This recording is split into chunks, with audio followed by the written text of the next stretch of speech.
خاتم النبيين محمد الأمين وعلى آله وصحبه أجمعين وبعد. Our respected chairman, Luqman Watanabe, brothers and sisters, Assalamu alaikum wa rahmatullahi wa barakatuh. It is a pleasure for me to address the subject from the Grand Taj restaurant here in One City Mall in Kuala Lumpur. And although our gathering is small, the subject is such, we pray that the talk may reach many more in so many parts of the world. The topic, of course, is Iqbal, and by Iqbal we mean, of course, Dr. Muhammad Iqbal. Is no disrespect intended in using the name Iqbal. Pakistan, a country in which I studied. I got my education in Pakistan. I lived in Pakistan for 12 years, but apologies for my Urdu. Iqbal, Pakistan, and the Khilafah state. And we want to begin by changing the topic around a bit to begin with the Khilafah state. What is the Khilafah state? The definition of a Khilafah state. The functions of a Khilafah state. And what is the methodology which should be adopted to explain that subject.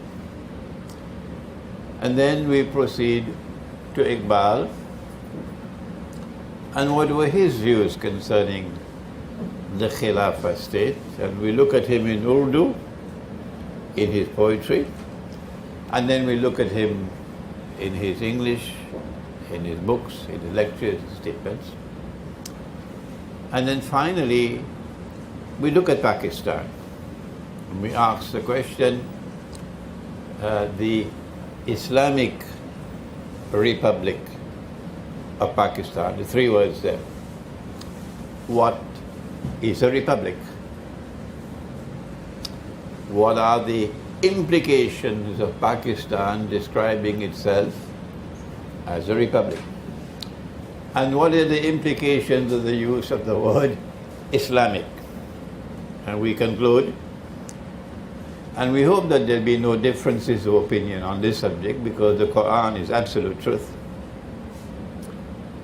that by the term Islamic you mean a Khilafah state. So Pakistan has the unique distinction of claiming to be both a republic and a Khilafah state. Is it possible? Is it possible for you to be both? Islamic meaning a Khilafah state, Islamic meaning a Khilafah state. I don't have to repeat that 1,000 times. Our people are intelligent. To be both a Khilafah state and a republic. And then finally, we come to determine, does the Khilafah state exist anywhere in the world today? And if not, can it be restored? And if so, when can it be restored? And how can it be restored? And in doing so, we'll be turning again and again both to the Qur'an and to he who was sent to teach the Qur'an, Nabi Muhammad alayhi salatu wasalam. There have been many distinguished scholars who have written and lectured on the subject of the Khilafah. We mean no disrespect to anyone if we do not quote any names of any books or so, and we go directly to the source of knowledge, the Qur'an, and to Nabi Muhammad alayhi salatu wasalam. This is not disregarding or disrespect for Islamic scholarship of the past. With that qualifying statement, let us now begin with Allah's blessed name. Proper methodology is that we must always turn to the Qur'an when pursuing knowledge of any subject at all. that we must recognize the Qur'an to be absolute truth, irrefutable truth, unchanging truth, truth which cannot be challenged, unchallengeable truth. The secularized mind is repugnant to the secularized mind. There should be any such thing as absolute truth. So it is uncomfortable for a secularly educated scholar to listen to a lecture like this. And we suggest to such people, if you're uncomfortable with our approach, then you don't have to listen to us. No. When we go to the Qur'an, we must not take any single verse in isolation to come to conclusions, but study the whole book. I have a book here, which my last book that I've just published, on methodology for the study of the Qur'an, and it teaches you what is the method of studying the Qur'an. My teacher of blessed memory, Maulana Dr. Muhammad Fadlur Rahman Ansari rahimahullah, was himself a student of Iqbal, and perhaps one of the best students of Iqbal. And it is he who taught methodology. He did so in his book, the 2-volume book entitled The Quranic Foundations and Structure of Muslim Society. I saw a copy right here.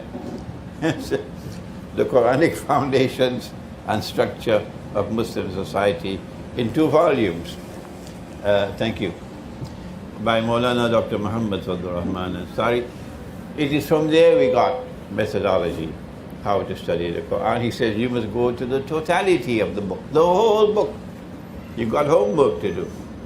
And when you found all the data in the Quran pertaining to the subject of Khilafah, you must combine them, bind them together as a harmonious whole. And that's not a job for a schoolboy. No. Serious scholarship is required. When you've done that with the Quran, only then do you turn to the Hadith. If the Prophet ﷺ is alive and with us, we use a different methodology. But if he's not here anymore, then we turn only now to the Hadith. And when we do so, when a Hadith is in harmony with the Quran, we accept it. We expand our database. If a Hadith is in conflict with the Quran, like, you know, the famous or the infamous one, that our Prophet, Allah's blessings be upon him, married a child. He married a child. I mean, even ordinary common sense tells you something is wrong with that. So when you find a hadith which is in conflict with the Quran, you reject it. But if a hadith is neither in conflict nor in harmony with the Quran, we can accept it. But it has a lower status. You don't establish a sectarian movement on the basis of such statements. Now, when you're done with the Quran and the hadith, then you turn to data located in the historical process.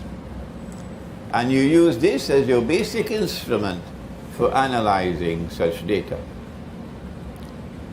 That's proper methodology. Proper methodology also, I was taught from my own teacher, is that you never accept anything as truth, which is not in the Quran and Hadith.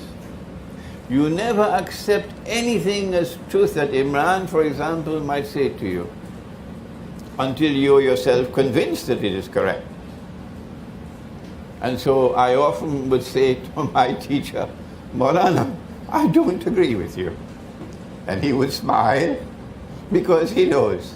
A few months later, Imran will come and say, Maulana, now I agree with you.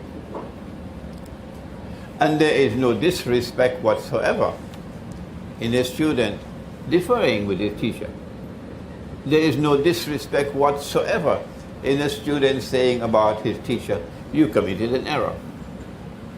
Otherwise, a teacher can make a mistake and it will be compounded for generations to come by those who don't have a critical faculty to think and simply absorb knowledge uncritically and repeat the error. So if we offer a critical comment on Iqbal, we do not mean any disrespect whatsoever.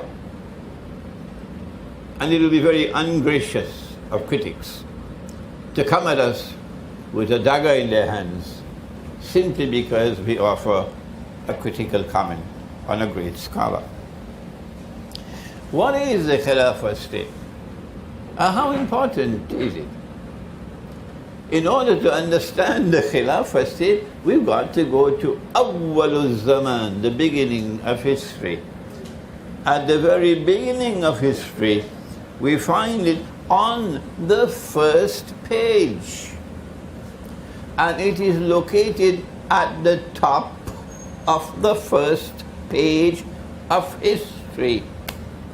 When Allah subhanahu wa ta'ala spoke to the angels and said, إِنِّي جَاعِلٌ بَعْدَ أَعُوذُ بِاللَّهِ مِنَ الشَّيْطَانِ الرَّجِيمِ إِنِّي جَاعِلٌ فِي الْأَرْضِ خَلِيفَةً. See what happens when you take the Qur'an to understand the subject? I'm going to place on earth one whose function will be to be Khalifa. Whatever it is, this function of being Khalifa on earth is something that is very worrisome to the angels, because Allah has already conferred upon them knowledge concerning the subject. They know what's going to happen in the historical process with this matter of Khalifa. So they responded and they said, أَتَجْعَلُ فِيهَا مَنْ يُفْسِدُ فِيهَا وَيَسْفِكُ الدِّمَاءَ. Are you going to place on earth those who have the function of establishing Khilafah, and who in doing so are going to commit great fasad, corruption and destruction of the world, and shed blood? Where is the bloodshed today? Where is the fasad in the historical process? Please remind me if I forget to tell you where it is in history. So this is the opening statement in the Qur'an, that you are here on earth, mankind, your basic purpose, your basic mission for which you are sent on earth is connected with Khalifa. So what is Khilafah? It is the Qur'an which was now expanded. It is the Qur'an which was now explained. And in now taking you to the explanation of the Khilafah, we are only touching the top of the mountain. It is for you to do your homework and go to all the rest of the Qur'an pertaining to this. But we take the most important part of it, the trunk of the tree itself. The rest is easy for you to study in the Qur'an. What is Khalifa that Allah says He's placing on earth? Who is Khalifa? What is his function? We leave Surah Al-Baqarah and we now go to Surah Al-Sad. And Allah subhanahu wa ta'ala addresses a prophet.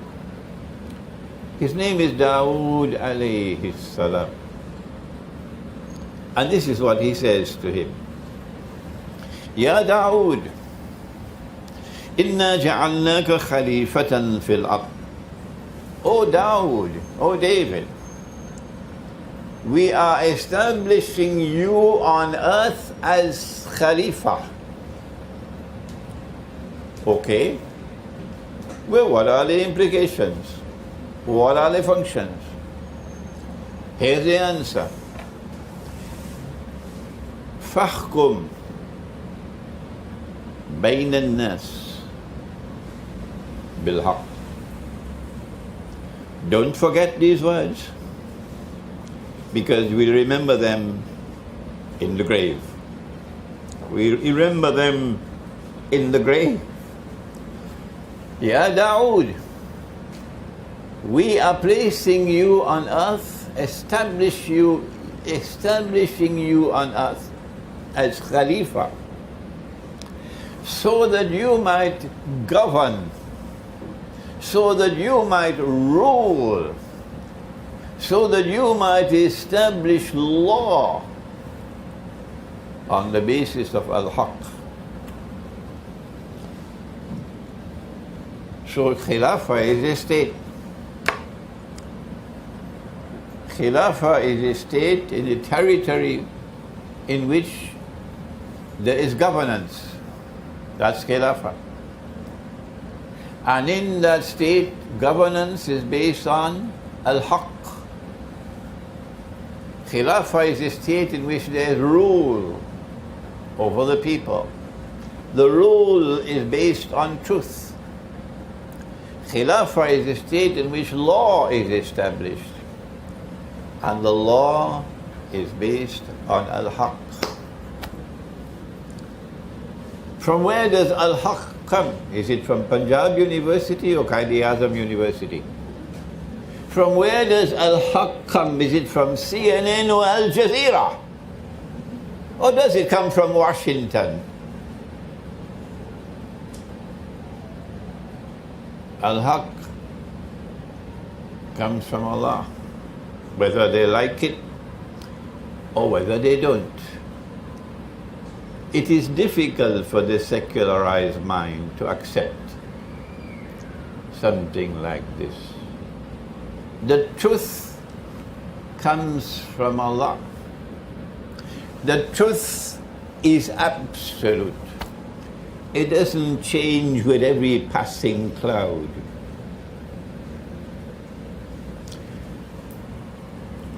The truth is universal. It's not what's good for me is truth for me, and what's good for you is truth for you, a secularized version of truth. That all values come from absolute truth, and therefore all values are unchanging and universal. This is poison for the graduate of the modern university. Therefore, a Khilafah state is a state in which rule or law or governance is based on truth, which has come from Allah. Full stop. Full stop. If you don't know the truth which has come from Allah, don't blame me. Blame yourself. It's there in a book. You can read so many more books in the world, but you wouldn't read this book, so don't blame me. If you read the book and you don't understand it, so go to someone who can teach you. Show some humility. It'll be beneficial for you. But the book says of itself, it's plain and clear like daylight. Yes, it says that there are two kinds of verses in this book. The first is the verse which is muhkam, plain and clear. All you need is tafsir. And this is the heart of the book. So the law must come from the heart of the book. The belief system must come from the heart of the book. So if you say to me that Allah appointed someone to succeed Nabi Muhammad alayhi salatu wasalam, and Allah declared that rule must come from his family alone, and that is therefore a part of the religion, I say to you, would you kindly show me where it is in the Qur'an? Would you kindly show me where it is located in the Qur'an? Because the belief system must come from the Qur'an, and not just from the Qur'an, it must come from that part of the Qur'an which is muhkam, plain and clear. But Allah in His wisdom has placed in the Qur'an a second kind of verse. And that's called the mutashabiha. Verses which have to be interpreted. And He did that because there's truth over here which they cannot penetrate. With all their PhDs from Temple University, they cannot penetrate the Qur'an. Because there's one part of the Qur'an which has to be interpreted. And it can only be interpreted when Allah opens the door for interpretation. Secondly, that when an interpretation is given of the Qur'an, one must always declare Allah knows best, because you can be right and you can be wrong. The Qur'an goes on to say, "O Dawood, we have established you on earth as Khalifa. Hence establish governments, rule and law on the basis of truth. وَلَا تَتَّبِعِ الْهَوَى. Do not, O Dawood, turn to any other source for rule, for governance. Don't follow your own agenda that you discuss in Parliament, and then Parliament decides what is to be governments and rule and law, disregarding what has come from Allah. Don't do that. This is the Khalifa, the Khilafah state. Because if you do that, فَيَدِلَّكَ عَنْ سَبِيلِ اللَّهِ. If you establish the state which decides that it has its own sovereignty, it will pass its own laws, it will govern as it chooses to govern, it disregards for Allah. فَيَدِلَّكَ عَنْ سَبِيلِ اللَّهِ. You will be misguided. You turn away from the way of Allah. Now listen to the end of the verse carefully, because it's going to be repeated in the grave. And one of the nice things of life is that everybody have to go in the grave one day. One of the nice things about life is that the oppressor also has to go in the grave one day to answer. إِنَّ الَّذِينَ يَدِلُّونَ عَنْ سَبِيلِ اللَّهِ لَهُمْ عَذَابٌ شَدِيدٌ بِمَا نَسُوا يَوْمَ الْحِسَابِ. Those who turn away from rule and governance and law based on truth which has come from Allah, and are therefore misguided from the way of Allah, for them Allah says there is terrible punishment, because they forgot, they were negligent about the day of accounting, the day of Hisab. This is the Khilafah state. And it was established by Nabi Dawood alayhi salam. What is the relationship of the Khilafah state with the rest of the world?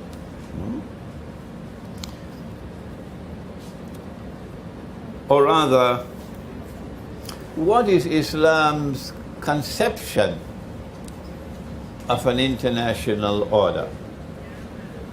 It's not a subject which is normally taught in the Darul Uloom anymore.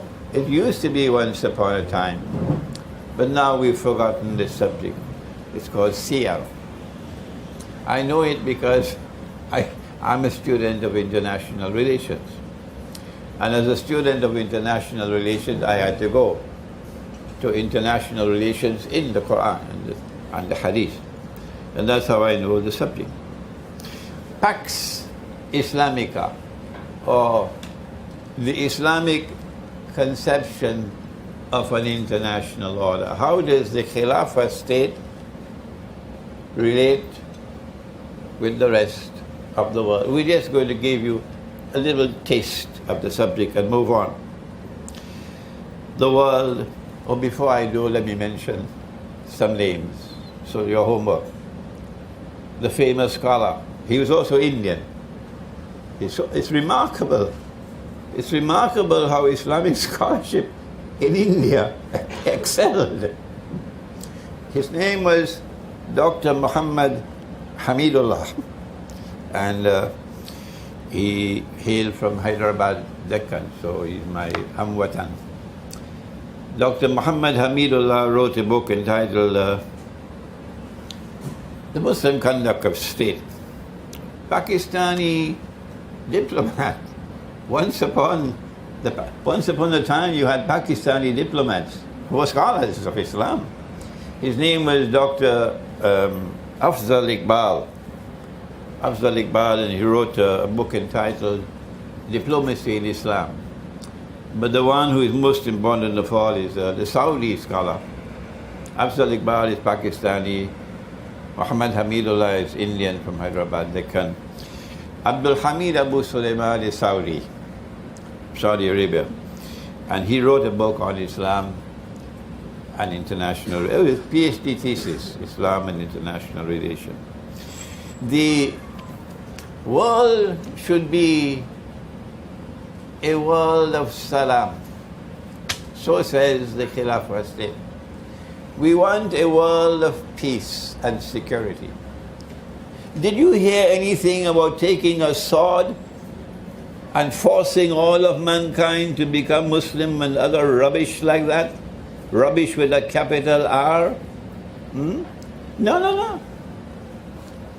That's not there.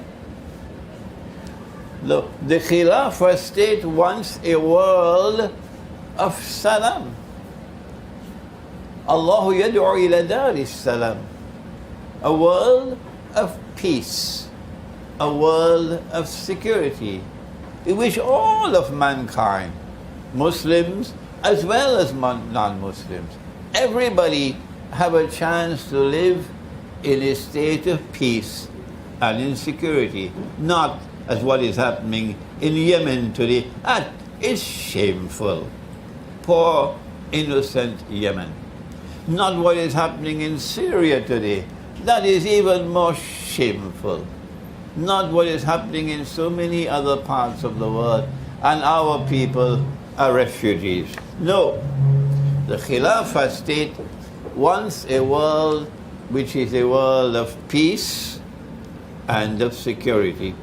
It's called Darus Salam. And when a certain part of the world is committing aggression or is oppressing people, then that part of the world will be declared Darul Harb. This part of the world in which Muslims establish the Khilafah state is called Darul Islam.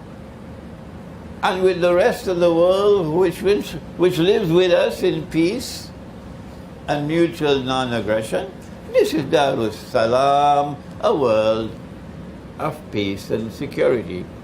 And so we then say to Darul Harb, stop your aggression. Stop your oppression. We have to explore and to exhaust all possible peaceful means to resolve the problem.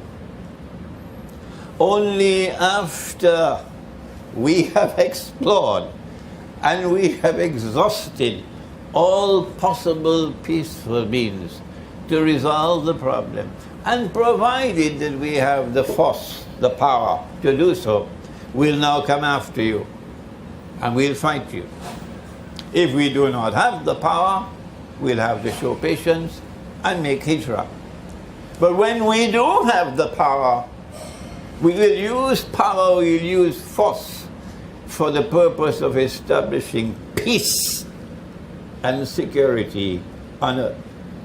This, in a nutshell, is the Islamic conception of an international order. This, in a nutshell, is how the Khilafah state will relate with the rest of the world. I wish I had the time to turn to a description of the Khilafah state and the economy, on the establishment of a fair and free market. I don't have the time, I'm sorry. I wish I had the time to speak about the Khilafah state and the system of money, and how money should always be money with integrity, money with integrity. I wish I had the time to go to the Qur'an to show how money in Islam always has intrinsic value. That the value of the money is in the money, not in the pockets of a man named George Soros. I wish I had the time to turn and explain to you what is money today.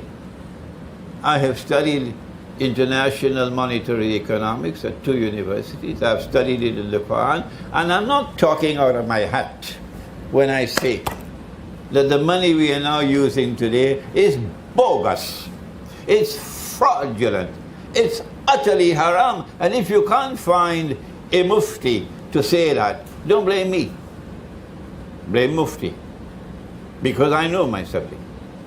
It's not going to last for long again, this bogus paper money, because tomorrow, when the war takes place, because they are lusting for war on Russia, they can't wait for war on Russia. And Russia says, we're not afraid of you. Come whenever you want. We are not afraid of you. Russia has Christian people. They tried to make Russia a barbarian communist state, an atheist state. They did not succeed. And my heart beats with happiness. I don't know about yours. I know about mine.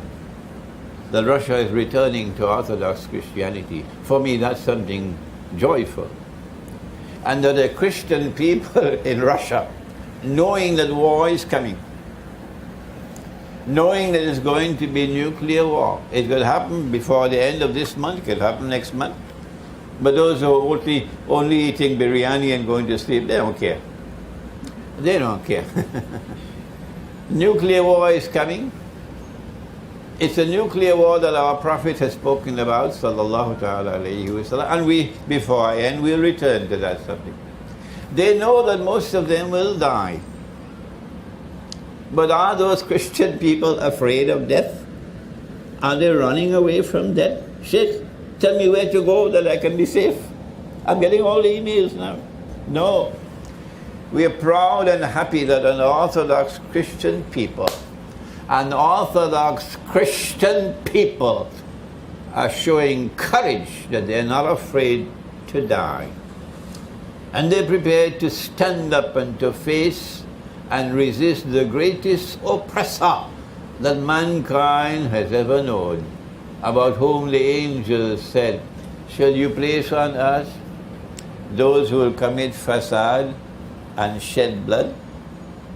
أَتَجْعَلُ فِيهَا مَنْ يُفْسِدُ فِيهَا وَيَسْفِكُ الدِّمَاءَ. That's happening now. The big war is coming. They're not afraid of it. The war is coming because Russia is challenging their bogus monetary system. That's why. It's not because of Syria. It's not because of Ukraine. It's because of something called BRICS.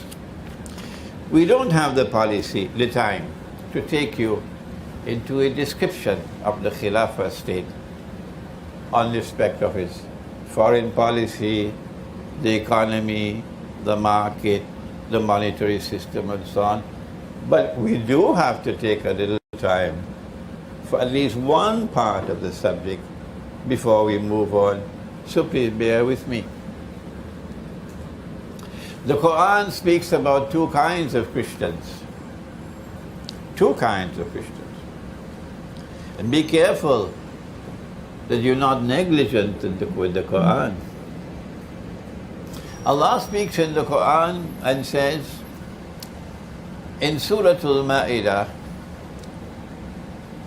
O you who, Ya ayyuhalladhina amanu, O you who have faith, لا تتخذوا اليهود والنصارى أولياء. Do not take the Jews and do not take the Christians as your friends and allies. Don't submit to them.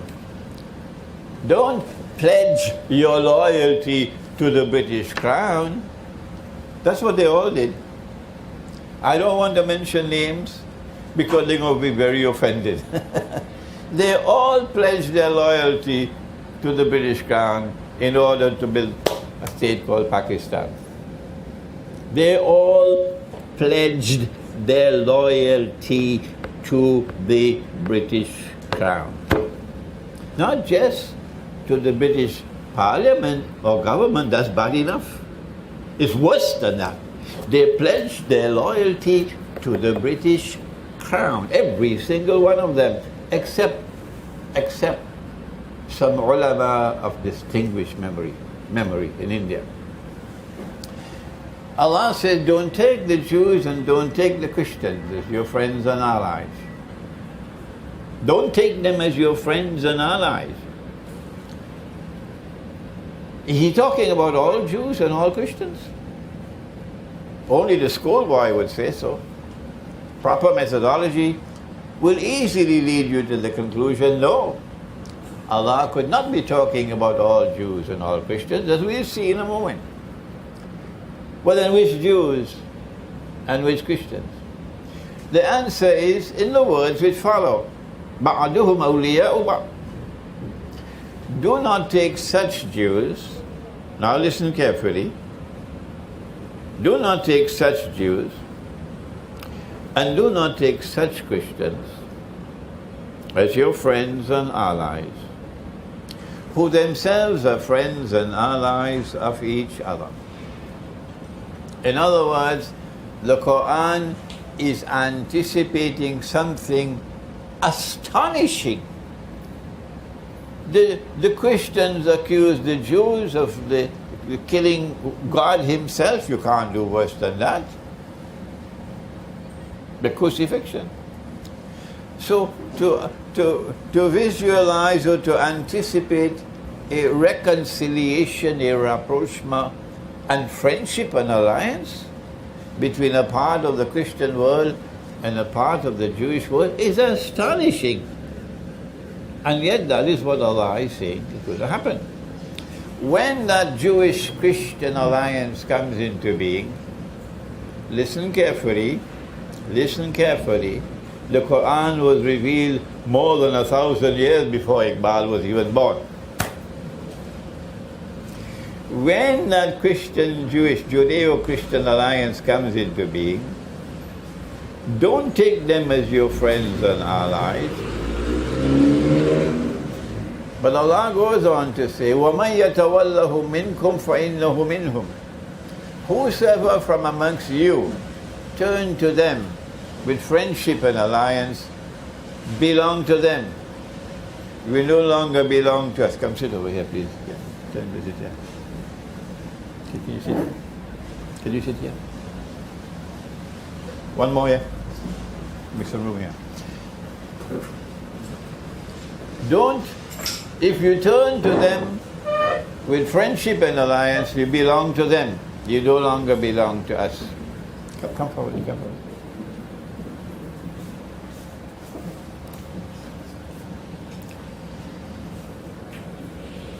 If you turn to them with friendship and alliance, you no longer belong to us, you belong to them. إِنَّ اللَّهَ لَا يَهْدِي الْقَوْمَ الظَّالِمِينَ. Surely Allah does not provide guidance for a wicked people. So if you choose to be friendly with Washington, because the Judeo-Christian alliance has already come into being, it is the Zionist Judeo-Christian alliance, which has NATO and its military arm, if you didn't know it. And you choose from day one to remain friends with Washington. What is your status?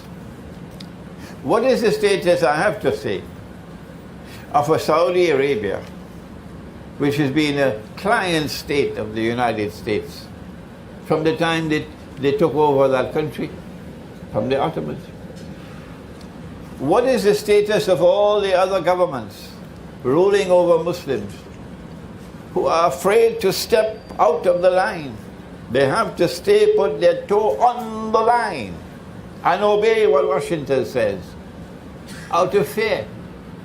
Because if you step off the line, your money could become like the Venezuelan Bolivar, and you'll have inflation destroying you and your economy.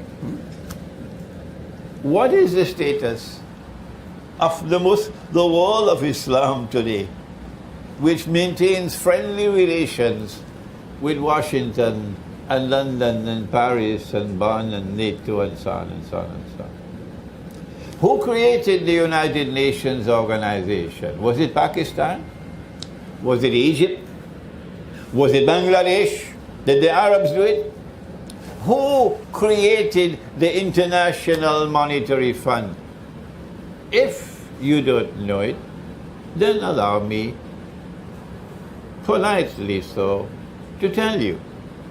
It is the Judeo-Christian Alliance, NATO, who won the First and the Second World War. The NATO came into being. And these victors of the war, they are the ones who established the United Nations. They are the ones who established the International Monetary Fund, etc. And you now become members of these organizations in defiance of Allah's command in the Qur'an. What is your status? So this is our relationship with one part of the Christian world. We are prohibited by the Qur'an. But there are people who don't hear, and there are others who don't want to hear. So what can we do for them? Answer: leave them and move on. Because if you have the truth will triumph despite whatever a rival to the truth may seek to do. So leave them and move on. Allah speaks in the Qur'an about another kind of Christian. Listen carefully now. Listen carefully. These Christians, you must not be friends and allies with them. No, prohibited. But he speaks about another one. He says, لَتَجِدَنَّ. This is the same Surah Al-Ma'idah. You will most certainly find at this time and in time to come, Fi'l Mudariya, أَشَدَّ النَّاسِ عَدَاوَةً لِلَّذِينَ آمَنُوا الْيَهُودَ. That those who will have the greatest hostility for you will be the Jews. It happened in the lifetime of the Prophet, alayhi salatu wasalam, and it never recurred for 1,000 years or more. No. Until the Zionist movement was established more than 100 years ago. And now once again, it has re-emerged, exactly as in the Qur'an. وَالَّذِينَ أَشْرَكُوا. You'll also find the people who have the greatest hatred for you would be a people who at that time were the mushrikun, the people of blasphemy, worshipping idols and so on. It happened at that time and now again, because you have a new people who say today, no longer is Allah al-Hakam, as in the Khilafah state. The state is now al-Hakam. And if you didn't know it, let me introduce you to the Republican state. If you did not know it, let me introduce you to the Republican state. Allah is no longer al-Hakam. The state is now al-Hakam, meaning the state will decide how to govern. The state has absolute supremacy. The state will decide how to rule. The state will decide on law. Allah can make it haram, the state can make it halal. It is modern Western civilization which gave us the Republican state, and Iqbal knew that very well. Of course he did. And Allah says, these will be the ones showing the greatest hatred and hostility for you. And so it is today. The war on Islam is being waged by these people. The mountain of lies are coming from them. But Allah speaks and He continues to say, and listen carefully, وَلَتَجِدَنَّ أَقْرَبَهُمْ مَوَدَّةً لِلَّذِينَ آمَنُوا الَّذِينَ قَالُوا إِنَّا نَصَارَى. My students have heard me saying this so often they're fed up now. But there are those who have not heard it so far, so allow me to repeat it. And you will most certainly find at that time, when the Jews re-emerge with the greatest hatred for you, at that time, when these people who are built on shirk emerge with the greatest hatred for you, at that time you will find a people who will show the greatest love and affection for you, and they will be a people who proclaim, we are Christians. Oh, but wait a minute. They don't proclaim themselves Christians in the United States, and Britain and France. No. Religion is a private affair. We've been secularized. We proclaim ourselves French and British and American. And religion is for Sunday morning. But these are a different kind of Christian people. قَالُوا إِنَّا نَصَارَى. They proclaim themselves, their identity. We are Christians. So this could not be Western Christianity. Kindly eliminated. A Christian people who will be closest in love and affection for you Muslims at that time. The Qur'an goes on to say, ذَلِكَ بِأَنَّ مِنْهُمْ كِسِّسِينَ. The reason why they will behave like this is because they have the institution of the ulama intact. The religious scholars still have a status in that Christian people. That side of the world, the religious scholarship is gone. But this side of the world, the ulama of the Christians still have a very high status and a very important function in society. ذَلِكَ بِأَنَّ مِنْهُمْ كِسِّسِينَ. And then Allah goes on to say something else, a third thing, وَالرُّهْبَانَ. And that is because they still have the institution of monasticism. Or eliminate Western Christianity, because the monastery in Britain is now McDonald's hamburgers. The monastery is now Kentucky Fried. Monastic way of life is disappearing. Indeed, the churches of Britain are being sold now. Masajid are coming up where there used to be a church. 4% of the British people now go to church. Britain is essentially an atheist country.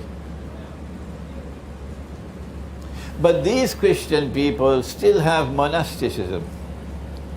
They still have the monastery. They still have the monk. Which Christian people is Allah talking about? And then Allah says a fourth thing about them. وَأَنَّهُمْ لَا يَسْتَكْبِرُونَ. They're not an arrogant people. They don't want to rule the world. And because Russia is not prepared to submit, and China is not prepared to submit, they will wage nuclear war and destroy most of the world. Because they are an arrogant people, they want to rule the world. So then which Christians are we talking about? Answer, we're talking about the Orthodox Christian. He doesn't have Christmas on the 25th of December.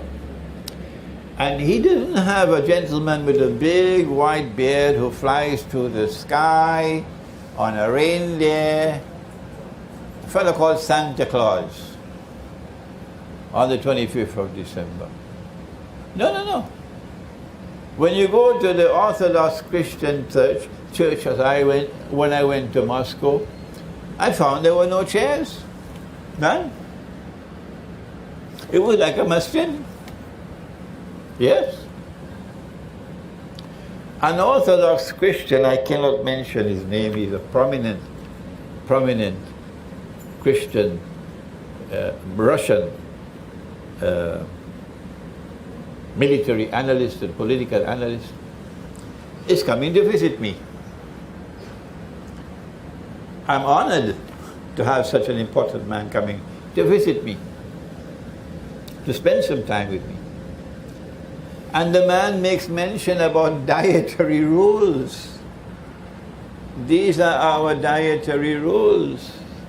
What we can eat during this Lenten season and what we cannot eat.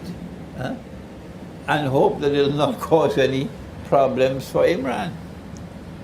And I am amazed because over there they eat everything and anything. They don't care anymore about halal and haram.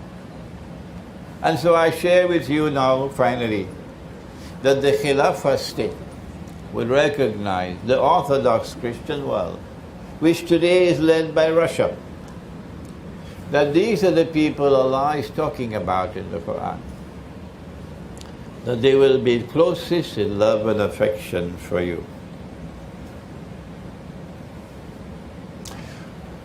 Does Iqbal recognize the Khilafah state as important? Does Iqbal recognize that the Khilafah state has been lost when Mustafa Kemal abolished it in 1924? Does Iqbal long for the Khilafah state to be restored? Let's answer that question with a beautiful verse of Urdu. I just check my Urdu before the lecture to ensure I don't make any mistakes. It was Dr. Israr Ahmad who introduced me to this verse of Iqbal. Ta khilafat ki bina dunya mein ho phir istawar. If the Khilafah state is to be restored, one more time, Satulagi, one more time. Ja kahi se dhoond kar, aslaf ka qalbo jigar. Correct? Go and search for that metal, that backbone made of steel of the early Muslims, qalbo jigar.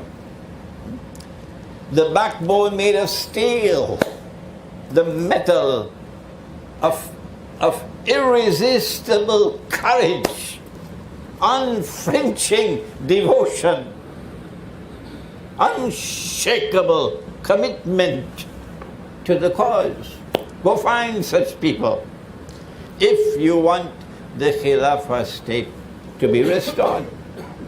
And thank Allah that He said these words, because this is proof which cannot be shaken, that in his heart when Iqbal spoke to his own people, not to the crown, not to the crown, not to the world of Western scholarship. When Iqbal spoke to his own people, and when he spoke from his heart, he wanted the Khilafah state to be restored, and he was warning you, you can't do it unless you have a backbone made of steel, unless you have the metal in you of unflinching devotion and commitment and courage. This is Iqbal in Urdu. But Iqbal also recognized, and now we come to a very important part of the subject, Iqbal also recognized that the Khilafah state could not survive, and the Khilafah state could not be restored at his time.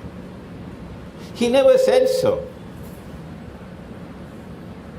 because he couldn't say so in public. No. The implications would have been too difficult for him. But he did say so between the lines. Again we go to the Qur'an. A new actor has appeared on the stage of the world. An actor who came out of nowhere. Great civilizations have come and gone. But this one never appeared on the stage of the world before. Now suddenly, not only is this new actor on the stage of the world, he takes over the world. He is spread out in all directions. And with an irresistible power, he's established his own world order. And this actor is an oppressor. He uses power to oppress. This actor wants the Khilafah to be destroyed. Who is this actor? He wants the Khilafah to be destroyed because once there is a Khilafah state, he cannot achieve his objective of establishing a state of Israel in the Holy Land. This actor has an objective, a goal. He wants to liberate the Holy Land for the Jews. He wants to bring the Jews back to the Holy Land to reclaim it as their own. He wants to restore a state of Israel in the Holy Land, while of course, we eating our biryani and going to sleep. Excuse me, my language is a little bitter now because I've been talking about something for too long and nobody is listening. He wants to not only restore a state of Israel in the Holy Land, but he wants that Israel to rule the world. He's almost there now. The war which is coming, the big nuclear war which is coming, to which we'll refer subsequently, inshallah, is meant to deliver to Israel something called Pax Judaica, which will replace Pax Americana, which itself replaced Pax Britannica. That's why they want the big war. Who is this actor who wants the Khilafah to be destroyed by hook or by crook? Who is this actor? This dominant civilization? Only Iqbal knew the answer. No one else. None of the ulama, none of the maulanas, none of the shuyukh, not Deoban, not Brelvi, no one knew it. None. None of the distinguished scholars of Islam, of the world of Islam, nobody knew it. With the possible exception of Sayyid Nursi, Badiuzzzaman of Turkey. But Iqbal it was who said, and I now have to quote him again in Urdu, and they can't take it away from him. You can't do it. It's there. खुल गए याजूज और माजूज के लश्कर तमाम. Some of you will say, oh, we heard this before, but we never thought about it. खुल गए याजूज और माजूज के लश्कर तमाम. All the forces of Gog and Magog have now been released. It's not just that they have been released from behind the barrier built by Zulqarnain in Surah Al-Kahf of the Qur'an. More than that. They've all been released and they've all spread out over the world. Kul gaye Ya'juj or Ma'juj ke lashkar tamam. All. So this is the world order of Gog and Magog. That is what Iqbal is saying. Chashme Muslim dekhle tafsir harfi yansilu. Now Muslims, you better turn your eyes, direct your attention to the word yansilun. Direct your attention to the word yansilun. Only one scholar in the whole world of Islam, only one, not only recognized it, but proclaimed it. But he said it to his countrymen. In English to the British Crown and to the Western world, he never spoke a word. He was totally silent on this side. Iqbal was totally silent on this side. Nothing in his scholarly writings. But in Urdu, to his countrymen, he's speaking with his heart. What is this word yansilun? He's referring to the Qur'an. That's what he's doing. Allah is speaking in the Qur'an about Gog and Magog, who are not some strange creatures from Mars or Venus, or living somewhere deep in the interior of the earth. No, they're human beings. Stop that nonsense. Allah is speaking about Gog and Magog, who have PhDs in oppression. In the Ya'juj wa Ma'juj mufsiduna fil ard. That is Surah Al-Kahf. My book here is on Surah Al-Kahf. You can have the time, you just read it. It's an Islamic view of Gog and Magog in the modern world. Gog and Magog are people created by Allah, and He gave them a power that is irresistible, and they use that power to oppress. So Zulkarnain built a barrier, and to use the language of chess, he checkmated them. He didn't destroy them. He checkmated them, means they're harmless. And you know, when Allah said Qarnain, Zulkarnain, Qarn can mean a horn, or Qarn can mean an age. Which one? It doesn't mean horn here. Because every time Allah uses the word Qarn in the Qur'an, He refers to an age. So Surah Al-Kahf is speaking about Zulkarnain, who will manifest power on two occasions.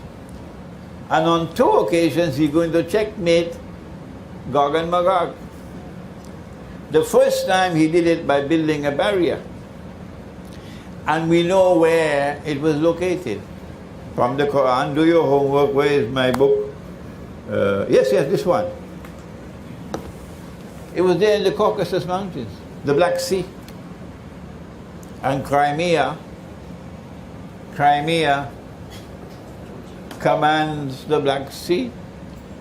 If you control Crimea, you control the Black Sea. Did you hear that?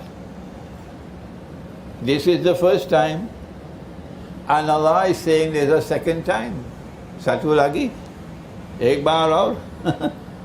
That power is going to re-emerge in that part of the world.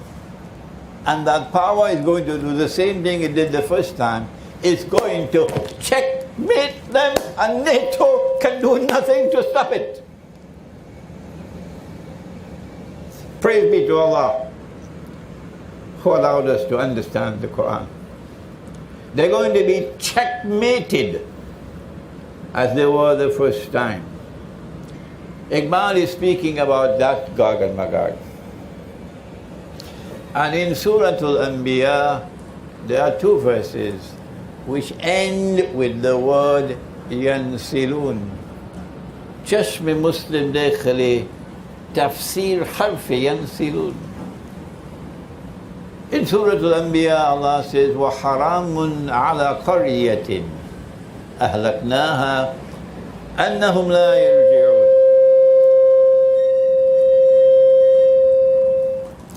Allah speaks of a town which He destroyed. And having destroyed that town, He expelled the people. And then placed a ban on them that they can never return to reclaim that town as their own. Hatta, until when? Hatta إذا فتحت يأجوج ومأجوج. Until Gog and Magog are released, futihat, fataha, to open. Until Fatiha, Surah Al-Fatiha, opening. Futihat, until Gog and Magog are released. وَهُمْ مِنْ كُلِّ حَدَبٍ يَنْسِلُونَ. And after being released, They spread out in all directions, taking control of the world in the world order of Gog and Magog. Iqbal recognized it. Iqbal understood that Gog and Magog were released. Iqbal understood that we have lost the Khilafah because of Gog and Magog. And Iqbal knew that the Khilafah cannot be restored so long as Gog and Magog control the world. He knew it. And he said it. But he said it to his people in Urdu. But to the rest of the world he spoke something else. Regretfully so. Regretfully so. And now we tread very carefully because we want to show the utmost respect for Iqbal.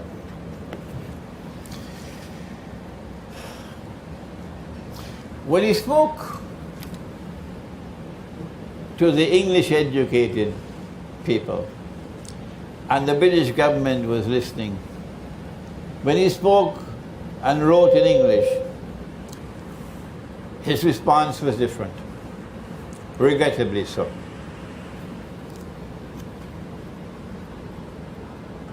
What he should have said, it's not possible for us to restore the Khilafah state now. I can't tell you why, but it's not possible. But it will be possible later, so don't give up. Do not surrender the Khilafah state. If he had said that, the world of Islam would have understood this is a great scholar talking. He knows what he's saying. It is not possible now, at this time, to restore the Khilafah state. But circumstances are going to change, and there is a tomorrow which is coming, when you will be able to struggle to restore the Khilafah state. So do not surrender the Khilafah state. That is all he had to do, but he did not do it. On the contrary, he said that, where is it? Here we are. That when the Khilafah was abolished by Mustafa Kemal in 1924, the Khilafah state was abolished. The Turkish Grand National Assembly issued a declaration. And I read for you from my book, The Caliphate, the Hijaz, and the Saudi Wahhabi Nation State. The Khalifa is deposed. The office of the Khilafah is abolished, since the Khilafah is essentially comprised in the meaning and significance of the words government, as hukuma, and republic, jumhuriyah. In other words, what we now have in Turkey, the secular Republic of Turkey, this is the Khilafah. This is a new form of the Khilafah state. And Iqbal responded by saying, yes, they are correct. And in order for us to adjust, it's going to break your heart now, I know. It's going to break your heart. In order for us to adjust to this new world of the Republican state, which is an adequate substitute for the Khilafah, according to the Iqbal, it is necessary for us to engage in something called the reconstruction of religious thought in Islam. No. 1,000 times no, Iqbal. With all due respect for you, there is no need to reconstruct religious thought in Islam. The Khilafah state will not be surrendered. And the modern republican state is not and can never be a substitute for the Khilafah. A very good book written by a Pakistani scholar with an enormous amount of research for a PhD thesis, Naeem Qureshi, and I want his book to be shown on this video, Pan-Islam in British Indian Politics, Pan-Islam in British Indian Politics, a study of the Khilafat movement 1918 to 1924, the Khilafat movement of India. He's done an enormous amount of research, and I commend him for this work. Many times I differ with his analysis, but the research work is important. The Muslims of India did not want to surrender the Khilafah. No. There were 4 centers of the world of Islam which had to respond to Mustafa Kemal. The first, of course, was the ulama of Turkey. The second was Egypt with Al-Azhar University. The third was Arabia, the jihads with Makkah and Medina. And the fourth was Muslim India. These are the 4 most important parts of the world of Islam intellectually. And out of these 4, the one which distinguished itself with the most powerful response of all was India. Muslim India. Muslim India responded with the Khilafat movement.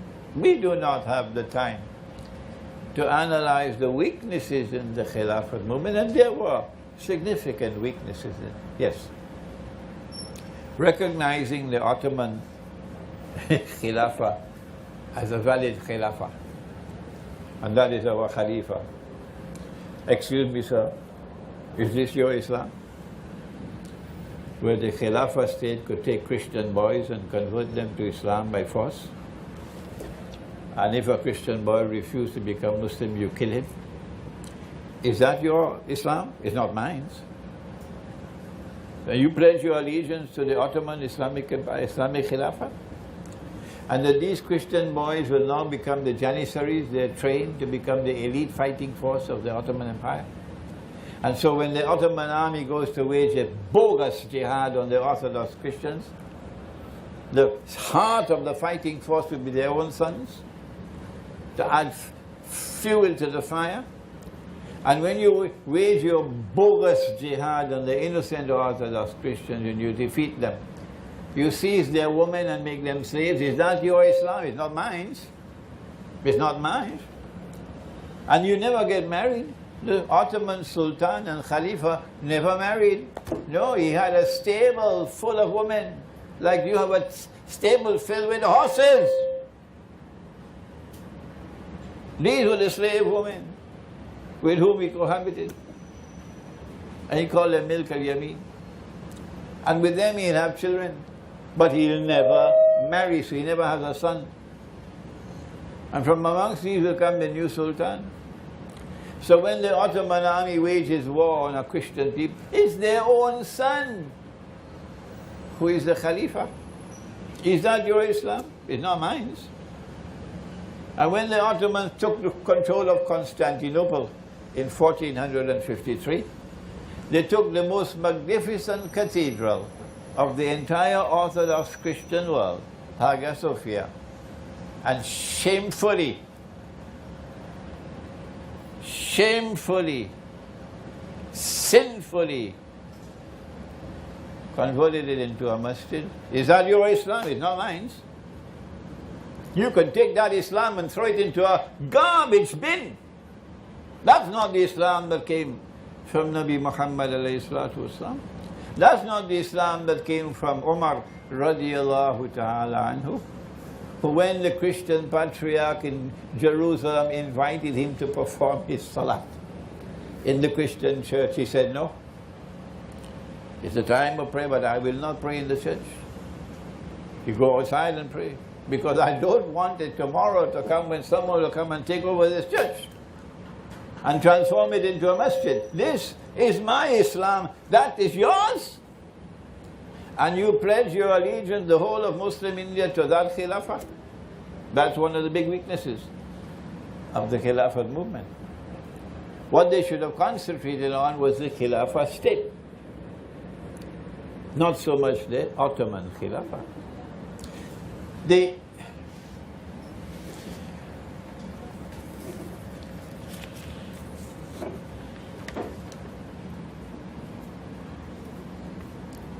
Iqbal, I'm quoting from Naim Qureshi on page 384. Iqbal is not happy with the Khilafat movement. He's not supporting the Khilafat movement. He's out of tune with the Khilafat movement. No. And this is what he says. Iqbal, I quote, pinned his hopes in a revitalized Turkey.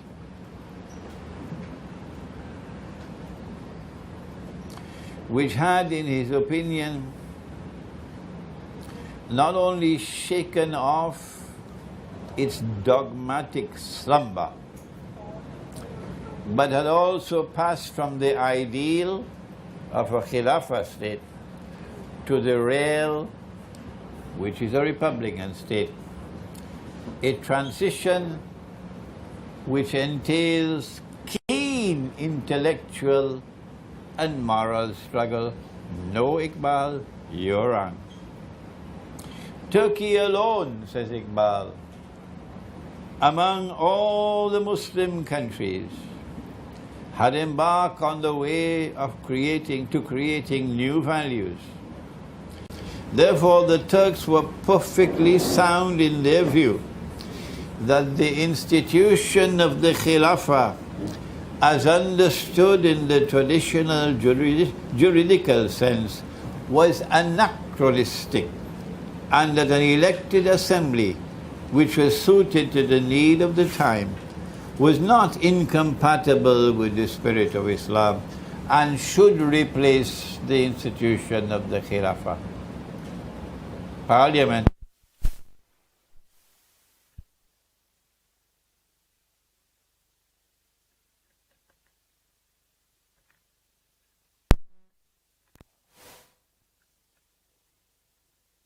Pragmatic reconstruction of his own religious thought, which happened to be compatible and even synonymous with those of the followers of Mustafa Kemal. And so we say to you, Iqbal has made a mistake, and we must not be criticized if we say he made a mistake. But Iqbal saved himself, as every great scholar would do it. Listen to what he says. It must, however, be remembered, there is no such thing as finality in philosophical thinking. And as knowledge advances and fresh avenues of thought are opened, other views, and probably sounder views than those set forth in these lectures, are possible. Our duty is to carefully watch the progress of human thought and to maintain an independent, critical attitude towards it. These are golden words of Iqbal. You'll find it in my book, Iqbal and Pakistan's Moment of Truth. Now then,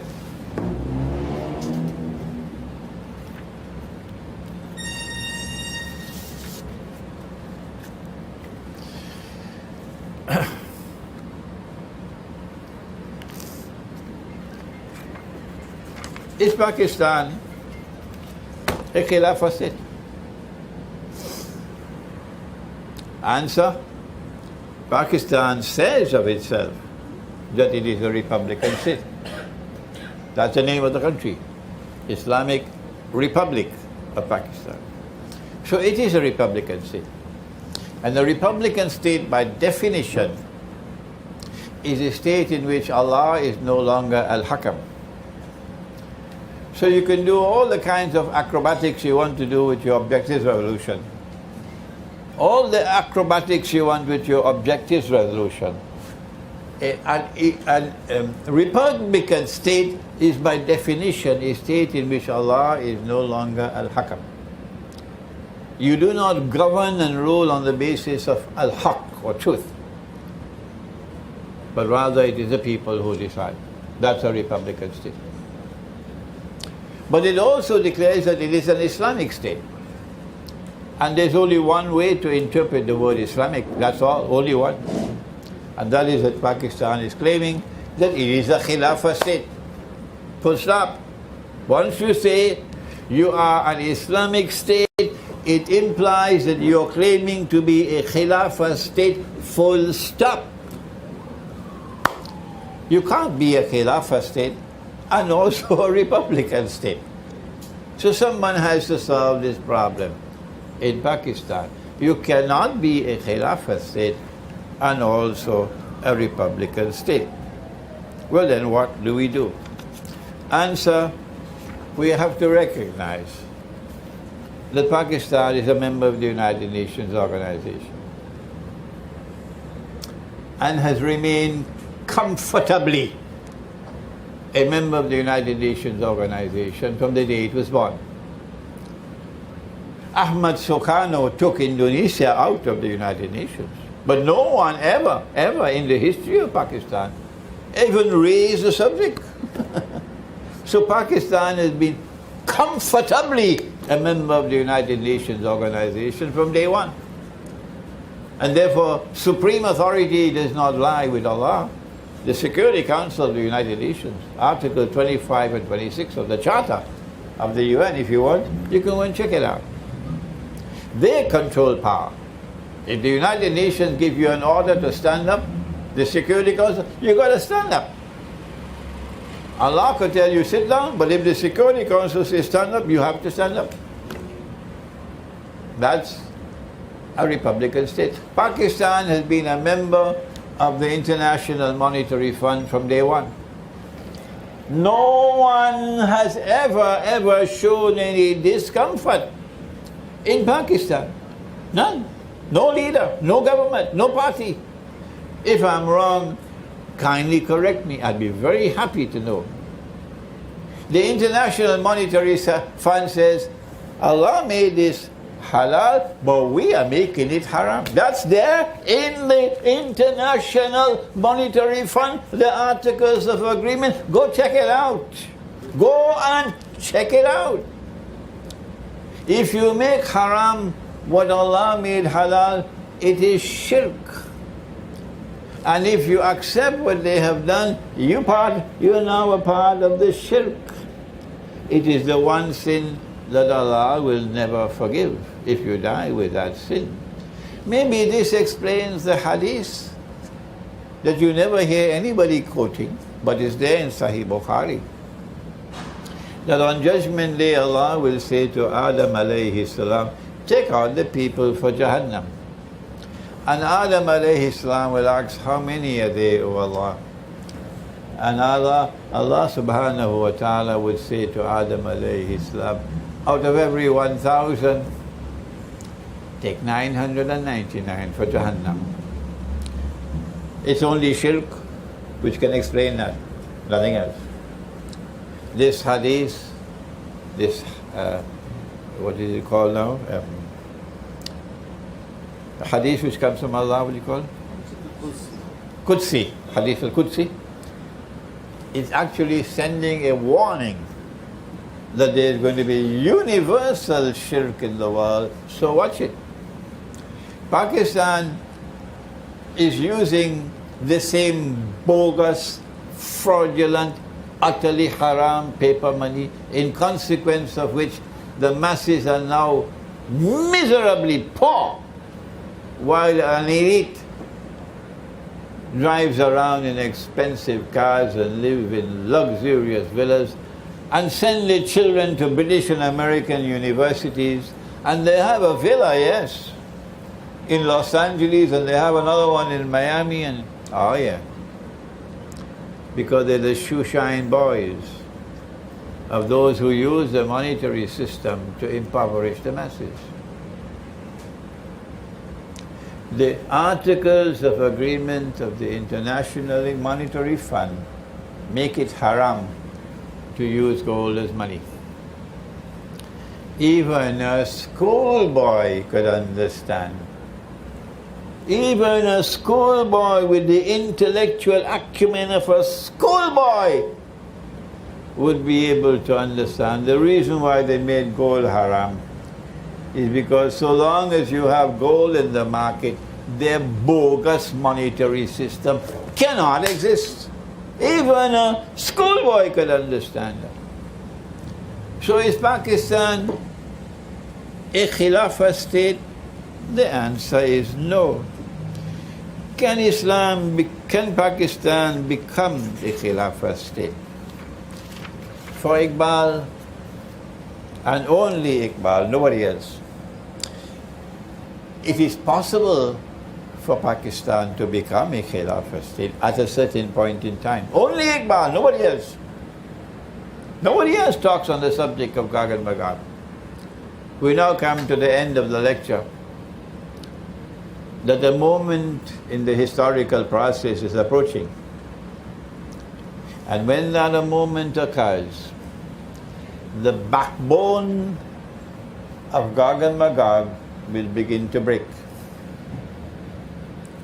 And as that backbone begins to break, a window of opportunity is then opened. And in that opportunity which now emerges, perhaps the best people, the people who are best placed in the world of Islam to wage a struggle for the restoration of a Khilafah state is Pakistan. It's Pakistan. It cannot be the Arab world. Why? Because our Prophet prophesied the Arabs are going to be destroyed. And he linked the destruction of the Arabs to Gog and Magog. We don't have the time to quote that hadith. Now let us come to the last part of the lecture. That the Khilafah state can be restored. And when the Khilafah state is restored, it won't be a member of the United Nations. It will have no superior authority over it. It won't be a member of the International Monetary Fund. No. It'll be using dinar and dirham as money. Yes. The Khilafah state can be restored. But before we turn to the hadith, which explains why and when it can be restored, I have a surprise for you. A bitter surprise. That there are people in the world today who are struggling to establish a Khilafah state. That's what they're doing. A bogus Khilafah state, but a Khilafah state. They want the state of Israel to become a Khilafah state.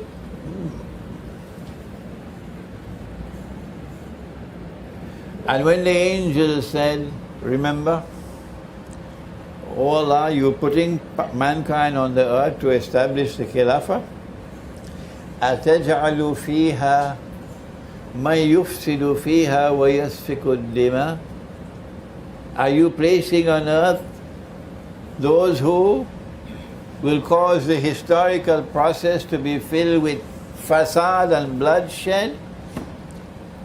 That the historical process is now going to be corrupted and contaminated by those who want to establish a bogus Khilafah state? Yes. The angels knew it was going to commence with Pax Britannica. And with Pax Britannica you had fasad all over the world. Fasad is not only that which corrupts, but corrupts in such a way that it destroys. The British wanted the Khilafah state to be surrendered.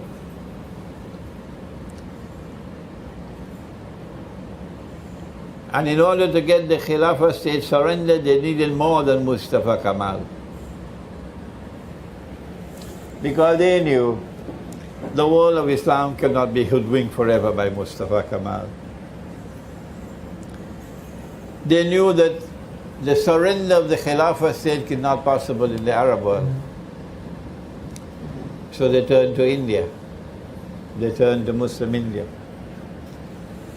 And they had to get Muslim India to surrender the Khilafah state in order for them to achieve the objective of the Muslim world surrendering the Khilafah state. And that's what they did in India. They surrendered the Khilafah state. And they did it mostly because Iqbal made this mistake. It's going to be hard to swallow, but it has to enter into the record that Muslim India recognized the new leadership that emerged after the Khilafat movement collapsed. That if Britain wanted Muslims to surrender the Khilafah state, they're going to have to pay a price for it. Britain never wanted Pakistan to be born. No. Britain detested a Pakistan being born as an Islamic state. Hindu India did not want a Pakistan to be born. No. But there was no way they could stop it. The leadership of the Muslims recognized an opportunity that yes, if we surrender the Khilafah state, the price that they'll have to pay is Pakistan. If they want us to surrender the Khilafah state, the price that they will have to pay is Pakistan, which is a republican state. The British bit their fingers in anguish, and the Hindus bit their fingers and so on, but they could not avoid it. And so that opportunity that was grasped resulted in the creation of Pakistan. Yes, it's a republican state. Yes, there's shirk everywhere. When I went to Pakistan as a student in 1964, $1 was worth 1 rupee, 75 paisa. $1 today is worth about 105 or 110 Pakistani rupees. And if the government of Pakistan were to make a step towards Russia, it might go to 200. That's how they punish you.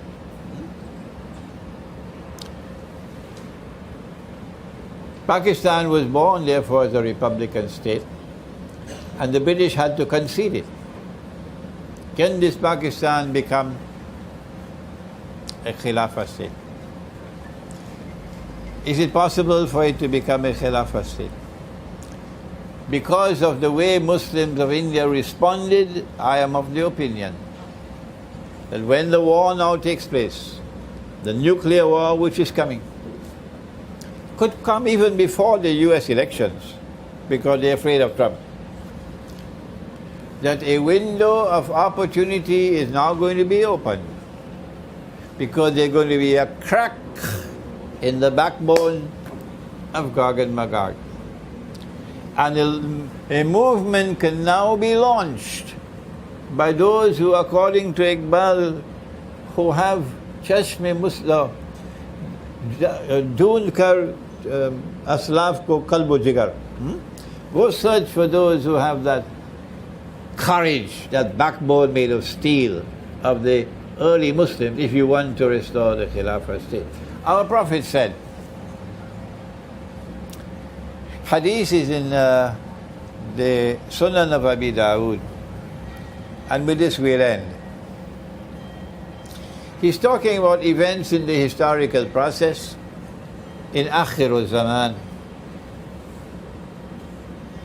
And he said, he's speaking to his companion Mu'az ibn Jabal, radiyallahu ta'ala anhu.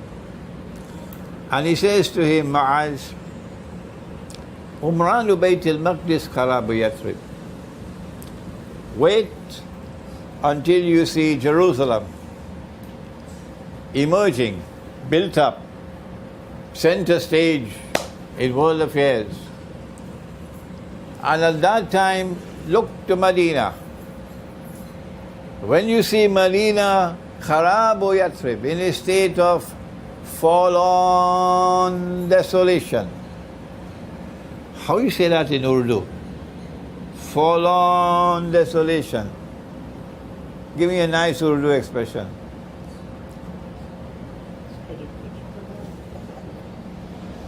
Sabina, huh? Kharab? Tabawi.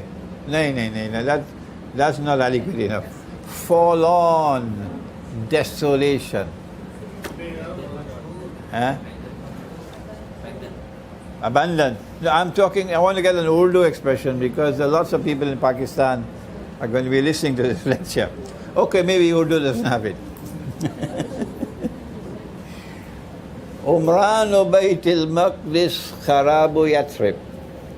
When you see Jerusalem built up, shining center stage in the world, then look to Medina.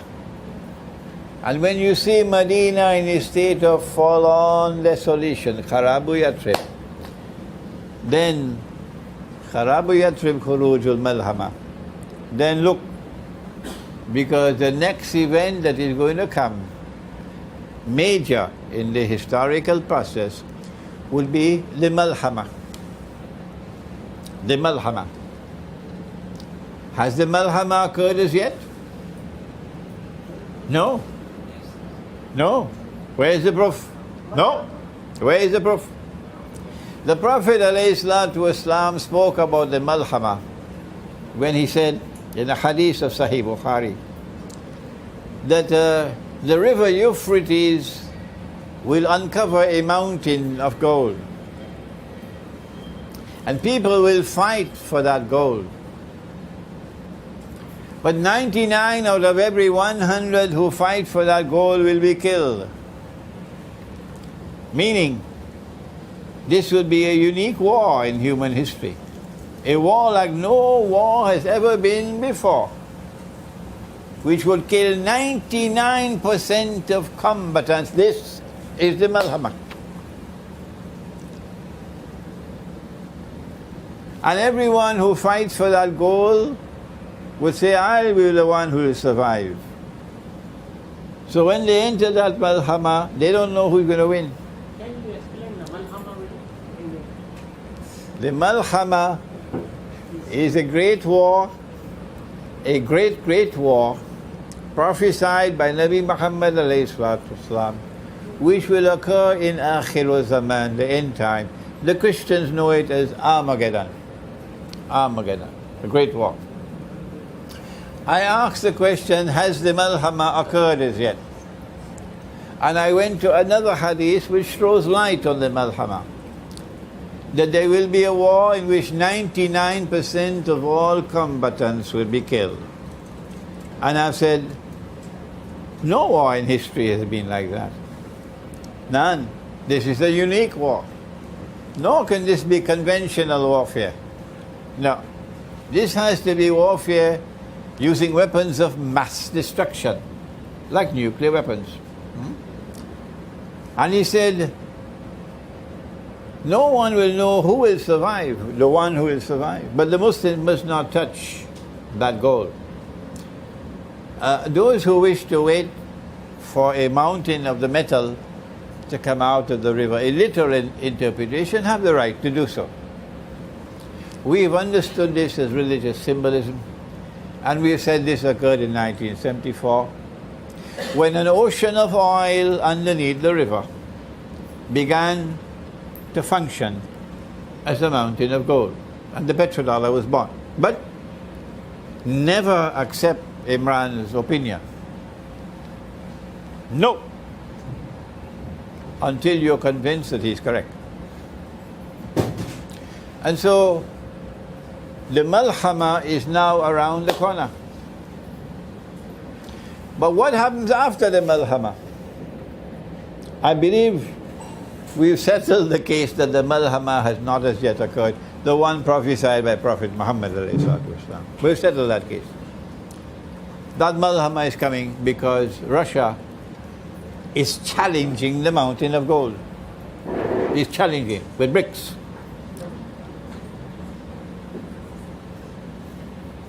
So what happens after the Malhama? Listen to what he said. And NATO can take it and put it in their pipe and smoke it. He said, خروج الملحمة فتح القسطنطينية. The great war of the Malhama will be followed by the conquest of Constantinople. That is why they changed the name of the city. That is why they made it illegal to even use the name of Constantinople. You go to Turkey and you use the name Constantinople, you can be arrested because they wanted to hide what the Prophet said. The conquest of Constantinople in 1453 was bogus. Islam has never ordained jihad against Christians. Where did that rubbish come from with a capital R? Is that your religion? The Ottomans waged bogus jihad on the Christians. Did the Christians attack them? Were they responding to the Christians? No. And when the Ottomans took the city of Constantinople, it was brave and courageous Christians who were defending it on that day. And they were defending themselves against an aggressor. And so I have said it, and I don't care who differs with me and who is annoyed and angry. The shuhada who fell on that day were the Orthodox Christians who died in defending Constantinople. They were the shuhada. And you tell me that is the conquest of Constantinople prophesied by Nabi Muhammad alayhi salatu wasalam. Please go and do your homework. Don't make a fool of yourself. I'm sorry if I called you a fool. I apologize. Please do your homework. I don't intend to insult anybody. No, it's not my way. Go and do your homework. The conquest of Constantinople in 1453 is not the conquest prophesied by Nabi Muhammad alayhi salatu wasalam. Not only because it was bogus, but also because the conquest of Constantinople comes after the Malhama, not before. The Malhama has not occurred as yet. It could occur before the US elections. Prepare yourself. A nuclear war. Most of us will die. And we are proud that the Orthodox Christians of Russia are brave and courageous, and they're not afraid of death. If a Christian people could be unafraid of death, why should Muslims be afraid of death? Why? The conquest of Constantinople, which comes after the Malhama, indicates that the backbone of NATO is being broken. Because NATO, or the Western Christianity, wants control over the Bosphorus. The control over the Bosphorus they had for 500 years was through their client state, the Ottoman Empire. The Ottomans were clients of the Western world. And when the Ottoman Empire collapsed, then the secular state of Turkey became a member of NATO and controlled the Bosphorus again for Western Christianity, for NATO. So they have controlled the Bosphorus for hundreds of years now. And when the Malhama takes place, and then the conquest of Constantinople occurs, the implication would be that Gog and Magog are being broken. They're not completely broken yet, they're being broken. Well, then how will this take place? Answer, we go back to Surah Al-Kahf.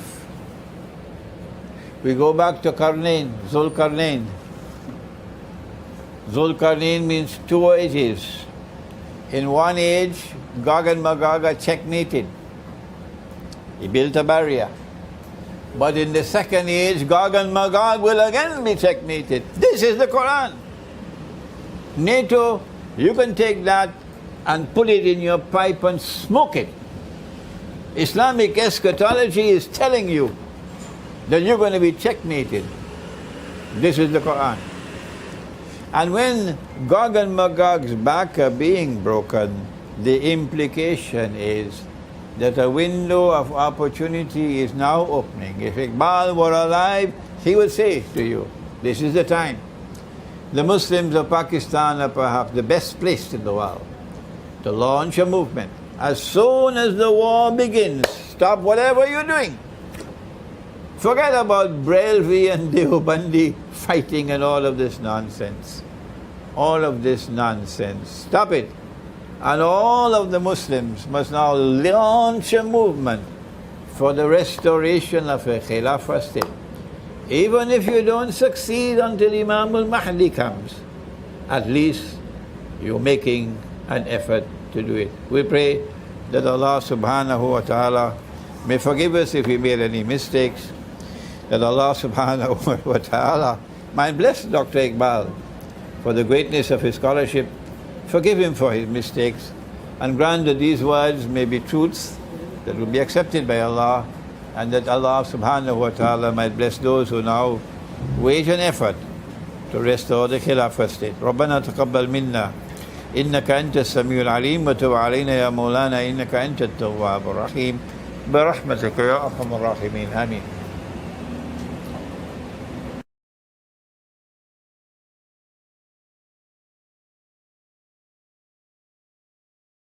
A sea, to see that one time we used to have water.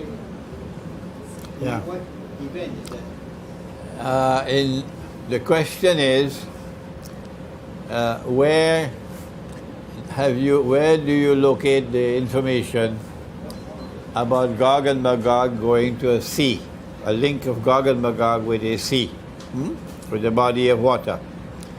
The answer is located in the Qur'an. That the Jews had been asked by the pagan Arabs, how can we tell whether this man, Muhammad alayhi salatu wasalam, is indeed a prophet? So the Jews, the rabbis responded in Medina and said, ask him these three questions, which only a prophet can answer. My book, Surah Al-Kahf in the Modern Age, describes it. One of the questions was asked him about the great traveler who traveled to the two ends of the land. And the answer was given in Surah Al-Kahf. وَيَسْأَلُونَكَ عَنْ ذِي الْقَرْنَيْنِ. And they questioned thee, O Muhammad alayhi salatu wasalam, about the great traveler, Dhul Qarnayn, who traveled to the two ends of the land. Tell him, I'm going to tell you something about him. We established him with power on earth, gave him therefore the capacity to pursue whatever effort he chose to pursue. So he decided on traveling in the direction of the setting of the sun until he came to a body of water. So that's the farthest he can go. And the body of water was dark and murky. So visibility is very shallow. And there he came across the people, and Allah said, what are you going to do? How will you relate with them? How will you use power? Zulkarnain's power rests on faith. So when power rests on the foundations of faith, how will power be used? And he said, those who are guilty of acts of oppression and wickedness, I'll punish them. So power will be used to punish the oppressor. And when I'm finished and they return to you, you will also punish them. So there'll be harmony between this world order and that one. And those who have faith and are righteous in conduct, I'll treat them well and protect them and so on. Then he traveled in the opposite direction until he came to the end of the land, which of course has to be another body of water. And there he came across the people. لم نجعل لهم من دونها سترا, for whom we had provided nothing else as a covering to protect them. So maybe a people living a primitive way of life. And Zulkarnain used power very compassionately. He left them as they were. Then he traveled in a third direction to a pass between the mountains. We're able to locate this geographical location in the Qur'an,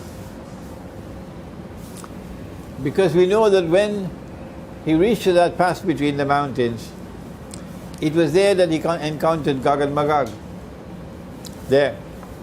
The people asked him to build a barrier, and he built it made of iron, coated with copper. And he checkmated Gog and Magog, who were committing oppression, fasad. And he said, when Allah ordains, He's going to bring down this barrier, which is in Akhirul Zaman. And when they are released, Gog and Magog are going to go to Jerusalem. And on their way to Jerusalem, they will pass by the Sea of Galilee. And they start to drink the water. And by the time the last of them pass, they will say,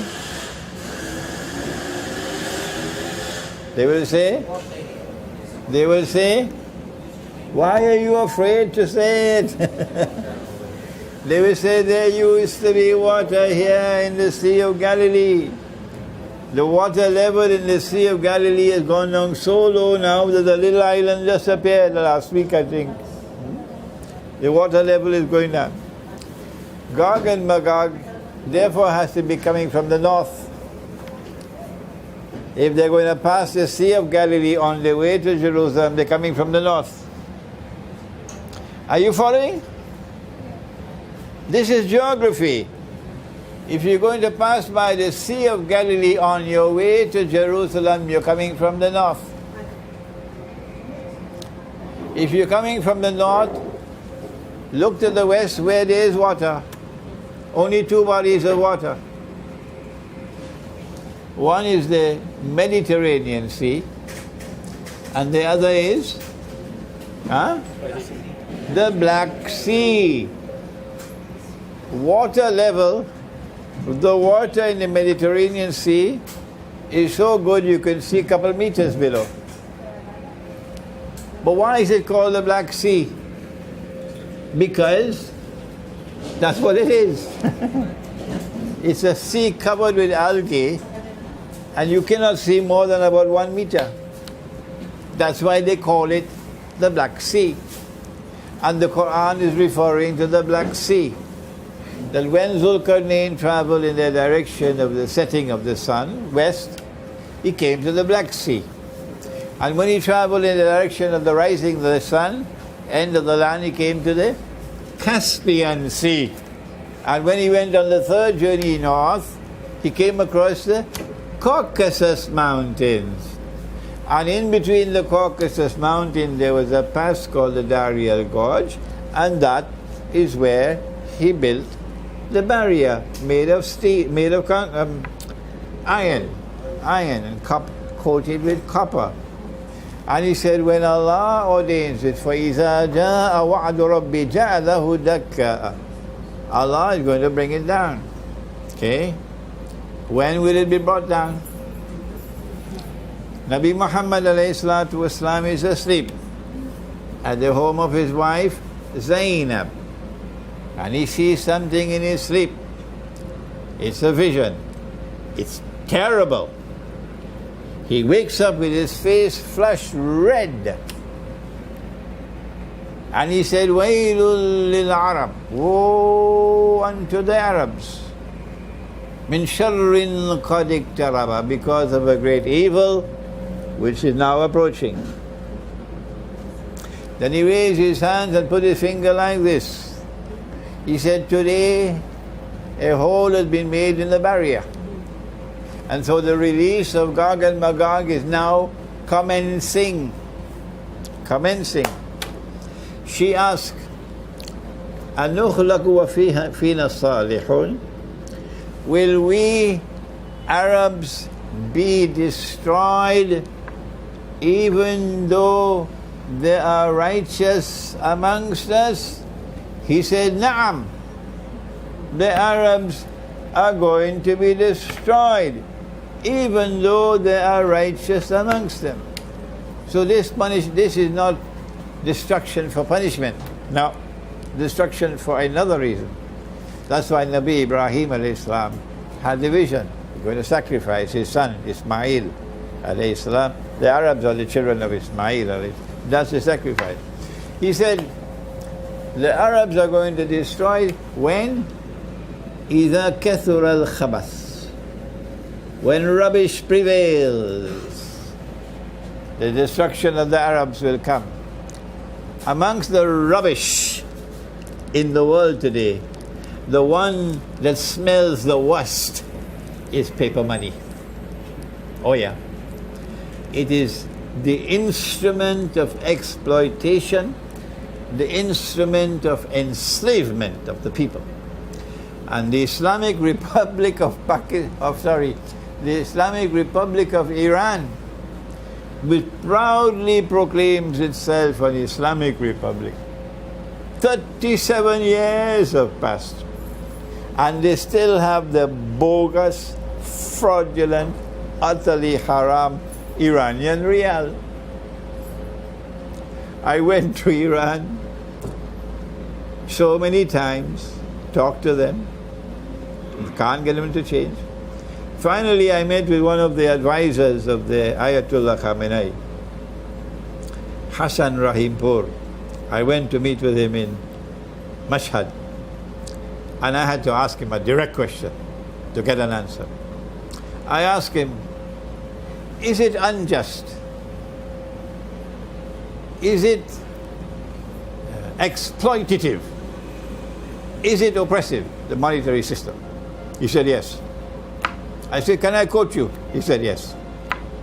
For the first time, Then I went to Shiraz.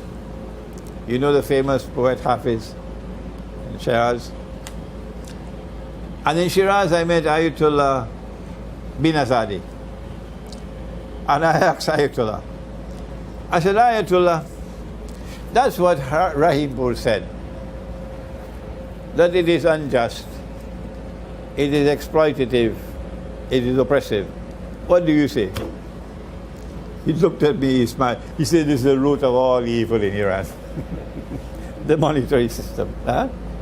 This rubbish, when it prevails, the Arabs are going to be destroyed. Gog and Magog will destroy them. That destruction of the Arabs is coming.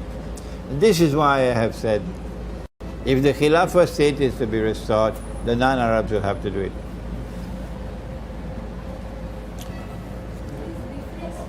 Sorry, he's in charge, not me.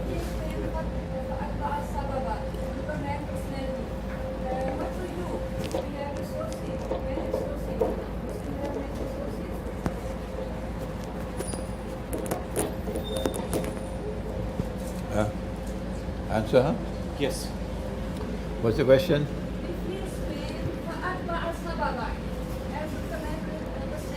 What is this implement individually every person? We have our sources. How use the sources for Akhirah and Dunya? I think I mentioned that the term Qarnayn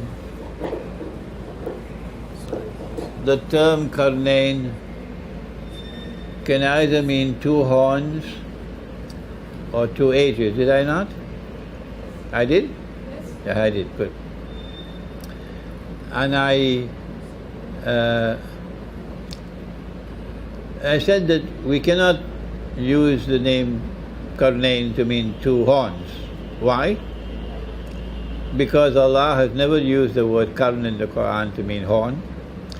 And over 12 times in the Qur'an he uses the word qarn to mean age or epoch.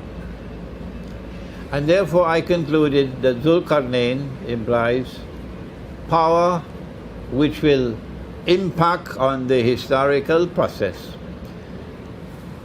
resting on the foundations of faith on two occasions. The first is the one which is described in Surah Al-Kahf, and the second is the one which is to come. If the first one came when Zulqarnain had to build a barrier in order to save the world from Gog and Magog, it follows that the second one will come when Zulqarnain will have to do the same thing, to checkmate Gog and Magog. I gave you my opinion, and I warned you not to accept my opinion unless you're convinced that I'm correct. But no one should be so arrogant as to say, I do not have the right to offer my opinion. And my opinion is that the second one of the two Qarnains is about to occur. And I have said it will occur in the same region. When Russia took control of Crimea 2 years ago, I said it's time for Imran to celebrate. It's time for Imran to celebrate when Russia took back Crimea. Okay? Because I knew that what is in Surah Al-Kahf is about to take place. Yeah. Do we have one more question there? We have one other written one. Question. You have two questions. I have two questions. I will ask one by one. One by one. The first one on the subject of flourishes of Jerusalem and dissolution of Medina. My question is, has the flourishes of Jerusalem has already happened or going to happen? I will ask the question. The question is, in connection with the hadith of the Sunan of Abi Dawood, in which Nabi Muhammad ﷺ prophesied events.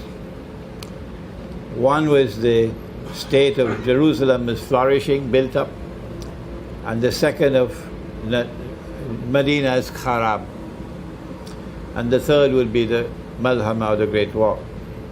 The answer is Jerusalem is already in a commanding position in the world today. Jerusalem controls the US Congress, and the United States is the ruling state in the world today. The Israeli Prime Minister stood up and said it publicly. We control the US Congress. So what more do you want?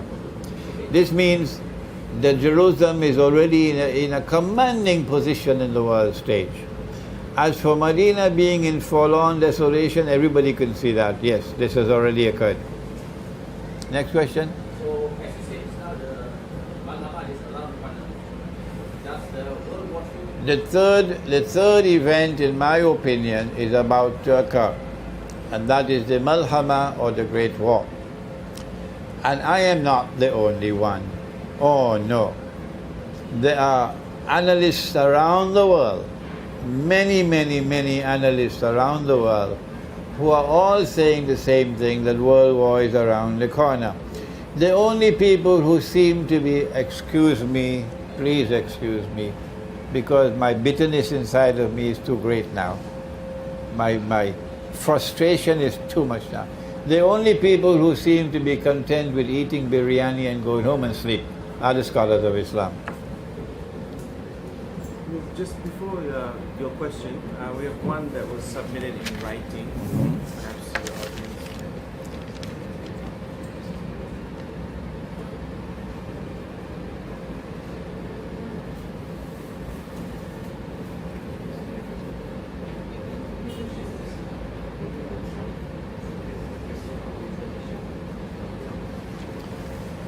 The question is that Al-Haq has both macro and micro dimensions. This has to be recognized. But the Zionists also know this. And they dismantle and kill any leader. How can we ensure that our leaders are sincere to the Qur'an? Simple. When Imam al-Mahdi emerges in Mecca and declares himself to be Imam al-Mahdi, Nabi Muhammad ﷺ said that the Abdal from Syria and Iraq will come to give him bay'ah. Who are the Abdal? The Sufis have hijacked the term. Too bad to say it. They have hijacked the word Abdal and given to it another meaning. The Abdal are people who wage the struggle on the battlefield. And as soon as one dies, another one takes his place. And this one dies, another one takes his place. And this one dies, another one takes his place. And there is an endless line of people waiting to come and take the place. These are the Abdal. Over there, they fight to get a US green card. And they don't want to die because then they lose their green card. The US Armed Forces have to go fishing for people to buy them, to put them to fight. And on our side, when one falls, another one takes his place. These are the Abdal. And when you have a leader in Akhir Zaman who stands up to proclaim the truth, he will say to them, you can kill a man, but you cannot kill the truth. And when you speak like that, and you inspire the people, then every time they kill one, 1,000 will come to take his place. Thank you. We have one more question, and then perhaps we have the last one over here. What's next, Sheikh? Assalamu alaikum. This face is familiar. Yes. Yes. We met at Alamin. That's right. Maybe 3 weeks ago. Okay. So, what is next prior the advent of Imam Mahdi? We know it's godless, Yeah. and we also recognize the powers that is with us in Malaysia and many parts of the world are all towards Washington and the United Nations. So, in between the advent of Imam Mahdi and now, what's next for us? I'm We happy. recognize it's all. Yes. I'm happy that you asked this question. It gives me a chance to expand. When the Malhama takes place, the result of the Malhama would be that Russia will emerge with an upper hand. Russia will emerge with an upper hand. Why? Because the event which is to follow the Malhama is the conquest of Constantinople. The conquest of Constantinople has one and only one military significance, which is also political. And that is that Constantinople stands on the bank of the Bosphorus. The Bosphorus is the waterway which links the Black Sea with the Mediterranean Sea. And in the Black Sea there is only one power, only one, which can use the Bosphorus to project power, and that's Russia. Only Russia. Nobody else but Russia. If the conquest of Constantinople takes place after the Bosphorus, the one and only implication is that NATO is going to lose control of Constantinople. NATO cannot lose control of Constantinople unless and until there is civil war in Turkey. That civil war, when it does take place,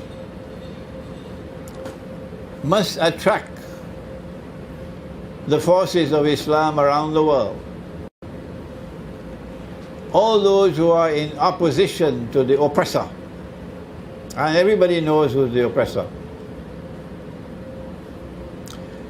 All the forces in the world of Islam that are in opposition to oppression and to the oppressor must join that battle as soon as the great war takes place. That is the starting point.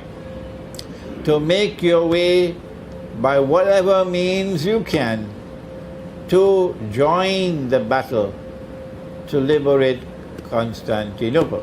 The Prophet said, sallallahu ta'ala alayhi wasallam, listen to his words. لَتَفْتَحَنَّ الْقُنْسْتَنْتِنِيَّةِ, you will most certainly conquer Constantinople. وَلَنِعْمَ الْأَمِيرُ آمِرُهَا وَلَنِعْمَ الْجَيْشُ ذَلِكَ الْجَيْشُ. He praised the commander and he praised the army which will conquer Constantinople. So my first comment is that civil war has to take place in Turkey, with one side opposed to NATO and that side attracting the support of all the Muslims. The false flag coup that just occurred in Turkey recently was meant to consolidate NATO's position in Turkey. Consolidate NATO to make Turkey a more reliable partner in the war against Russia. When the civil war is to take place, we cannot conquer Constantinople unless it's on the basis of a Muslim-Christian alliance. Allah says in Surah Al-Anfal, which is the surah of military alliances and international affairs, He says, بَعْدَ أَعُوذُ بِاللَّهِ مِنَ الشَّيْطَانِ الرَّجِيمِ الْكَافِرُونَ بَعْدُهُمْ أَوْلِيَاءُ بَعْضٍ, that the kuffar make alliances amongst themselves. إِن لَمْ تَفْعَلُوا, if you Muslims do not do the same, look to see with whom you can make an alliance. إِن لَمْ تَفْعَلُوا تَكُنْ فِتْنَةٌ فِي الْأَرْضِ وَفَسَادٌ كَبِيرٌ. If you do not make alliances with like-minded people, there will be fitna and great fasad in the world. Okay? With whom can we make an alliance? With the Christians who are closest in love and affection for us. That's the answer. And the Russians, the Orthodox Christians of Russia and the Eastern Christian world are our natural allies. So I see two things. I see civil war in Turkey, with Muslims around the world defying their governments and marching to Constantinople to join our army. And number two, I see a military alliance with Orthodox Christianity, therefore with Russia, which will lead to the conquest of Constantinople. We have one more question over here. Right, sir. I want to ask, that we have heard on the TV channels and all these newspapers and everything, a prophecy regarding Ghazwa Hind. I understand that the hadith is zaif, it's not mustanid. So is there something like this, that the war is to be fought between Pakistan and India, which is what everybody talking about right now? And what's the truth behind it? I regret I can't comment. I would like to comment on this subject on another occasion in order not to divert attention from our special topic for today. Yeah? So I will not speak on this topic today. No. Sorry. I think that if we don't have... we have one. So this will be our last question. What's happened in the world? If the third shadow is going to control, what's happened to the money? If what? The third shadow, I mean the Israel. If Israel is going to control, what's going to happen to our money? Okay. What will happen to the world of money? when Israel takes control? That's the question. I just delivered 3 lectures on money. You'll find them on my YouTube channel. They were delivered at a Sorao here in KL. The first was entitled, What is Money in the Qur'an and Sunnah? The second, What is Money in the World Today? And the third was Beyond the Petrodollar. What is the Islamic response to the bogus monetary system? All 3 lectures were just delivered recently, and please listen to them. What we have is a balloon which is deliberately being filled with more and more money, invisible, intangible money, in order that it will one day burst. They want the system to collapse. They want the system to collapse. They don't know when it will collapse, but the balloon will have to burst. When the balloon is not expanding fast enough, they pump into it something called, what is it called? What? Quantitative easing, QE. Where do they get these terms from? I don't know. Arab money, fiat money, calling their children kids. I don't know where they get these terms from. QE. That is that the President of the United States of America sends a letter to the Federal Reserve, and the Federal Reserve then issues a check for $7 trillion to the banking system. In order that the banks don't collapse, they tell monstrous lies. The purpose is to expand the balloon so that one day the balloon will collapse, will burst. When the balloon bursts and the US dollar collapses, no money can survive. None. Because the entire system is built on the US dollar. Brexit occurred to tell Europe that the euro also will not survive. That's the message of Brexit. So the Malaysian ringgit will, goodbye to the Malaysian ringgit. And the Pakistanis will joyfully say goodbye to that piece of paper called the Pakistani rupee, which is the instrument of their poverty. And then after the paper money goes, which is the money? It's going to be electronic or digital money. In my last lecture, I said, I didn't know. In a post-nuclear world, how can you have electronic money? Because nothing electronic will work. Then someone came to visit me from Saudi Arabia, and he explained to me. He said, Sheikh, let me explain to you. He says the internet is based not only on the wireless internet, but also cable internet. And he said cable internet will survive the nuclear war.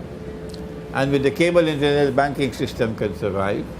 And so invisible, intangible, digital money will replace paper money. And there'll be only one currency in the world. Only one. So goodbye to the money changer. One currency in the world, and it's going to be invisible, intangible. You can't see it. It has no intrinsic value at all. It is created out of nothing. You just type it in and type it out.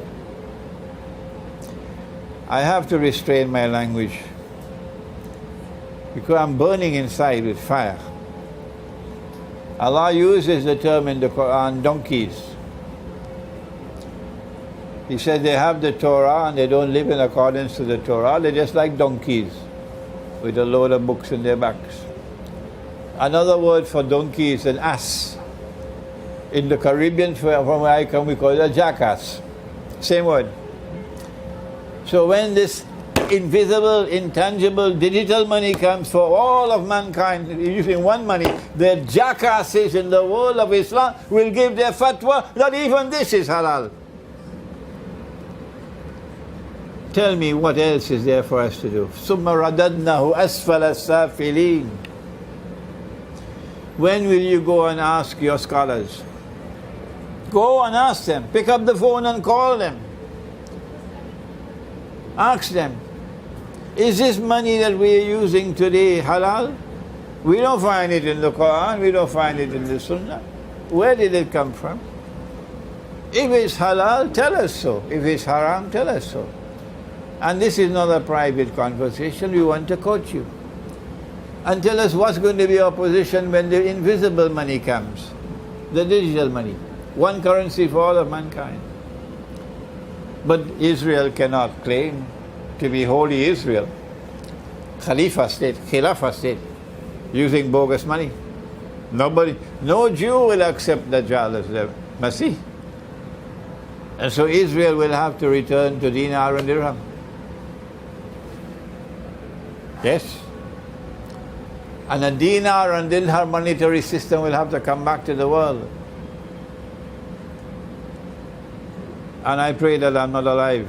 I beg Allah to take me away, take me away, take me away. I don't want to live to see that day of shame and disgrace. That they bring back the dinar and dirham while we are content to eat biryani and go home and sleep.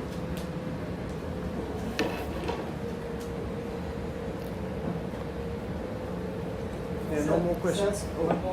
Last question. Coming back to this monetary system, like we are living in this world and we were born in the paper money. So what can we do? We are buying things with paper money. Everybody is buying with ringgit and dollars and everything. I'm glad you asked the question. Number one, the first step is Allah did not send down the Qur'an to donkeys. Allah says that He sent down this Qur'an لِقَوْمِ يَتَفَكَّرُونَ. He sent down this Qur'an to a people who think. So stop whatever you're doing and use the intellect that Allah gave to you. And make an effort to study using the Qur'an. I've delivered the lectures, I've done all the homework for you. So you yourself can come to the conclusion that this is bogus, it's fraudulent, it's haram, it is a vehicle of exploitation and oppression and enslavement. That's the first step. You can't move anywhere without that first step. When you come to that conclusion, the second step is to go to the scholars and get from the scholars their response and publish it. Because they're scared. They are stuck in the system. They don't know what to do. They can't say I'm wrong. But they also cannot say I'm right. That's not a scholar. How do you survive it? No, we haven't come to that as yet. We're going step by step, step by step.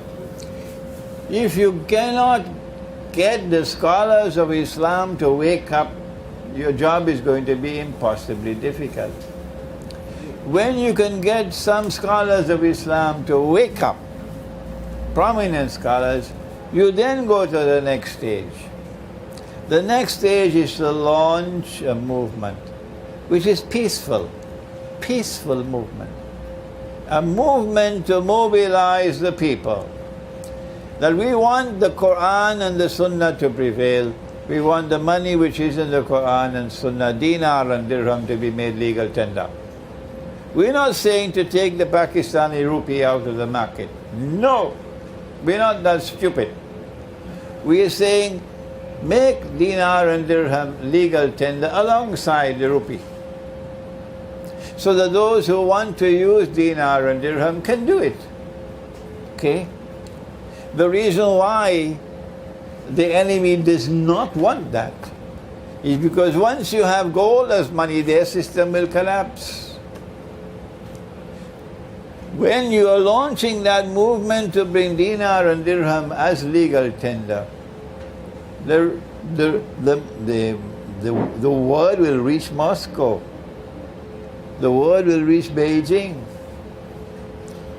And if Russia and China decide to make their money redeemable in gold, the whole system will collapse.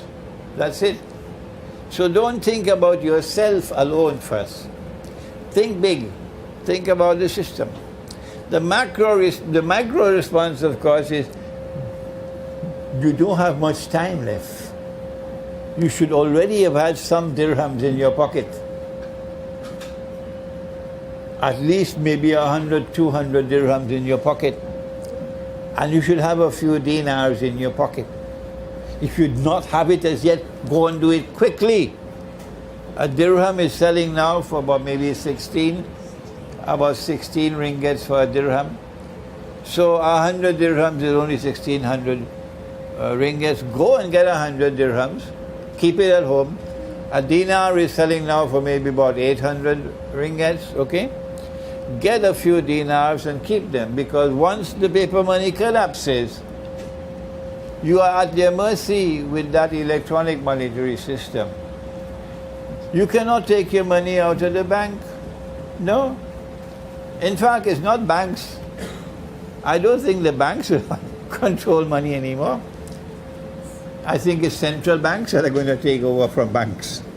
And central banks are going to control all the money. Every account will be in the central bank, and they will control the central banks of the world. Okay? So that's a micro response. We had Eid al-Adha recently. I bought my animal, Qurbani, using dinar and dirham. Yeah. Because I said, if I buy it with bogus paper money, will Allah accept it? Huh? You can use your dinar and dirham to the extent that it's possible to use it, but at least keep dinar and dirham in storage for that rainy day. I think we're getting close to the end of the session. So we'll have just one last question from here, because we already had one question here. So our brother here, last question, and then